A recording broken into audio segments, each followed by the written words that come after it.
With a little bit of supplemental added greens and some standard process whole food supplement.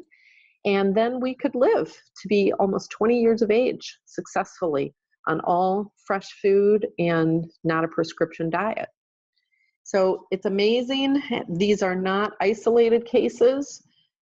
Here we have Bullwinkle and Gypsy and Ethel, and bottom right is Cheddar, another kidney patient, and then bottom left is Cheyenne, also another cancer patient. Some of these animals had cancer, some liver issues, some GI, and there are many, many more that were all managed by stepping up the nutritional ladder. So what is this nutritional ladder? Well, first of all, nutrition is not a black and white issue. It's much more complicated. There's not an exact right or wrong. But this nutritional ladder is just a tool that I use, a visual, because I think it helps to teach people that this is not simple, but that there is definitely a progression that you can do to first identify and then manipulate where your pet falls and where your pet's diet falls as far as this nutritional ladder is concerned. So take kind of a glance at that, have a little bit of an idea what that looks like, and then we're going to discuss each rung of this ladder and what's on it and how we can step up the ladder. On that bottom rung was unbalanced scraps. Now those unbalanced scraps could be raw, they could be cooked.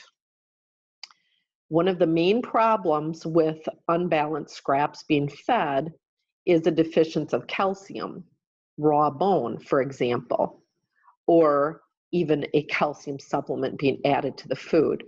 Most of the time, if people are feeding scraps, whether they're cooked or raw, calcium is going to be one of the major deficiencies, and calcium is vitally important to good health. Also, on that bottom rung, scraps are often going to be excessive in starch, especially today. Years ago, when people fed the pet scraps, it would include more meat-based items because of the things that people had on their plate. But today, excessive starch is in the human diet. So you're talking about things like leftover bits of toast and crusts of the bread and potatoes, potato chips, popcorn, crackers, cookies, nacho chips, those kinds of things. Unfortunately, those are what the leftovers and scraps are, and those are the kinds of things that are being fed today, if the scraps are what are being fed. Processed human food is not appropriate for us, and it's not appropriate as a scrap for a pet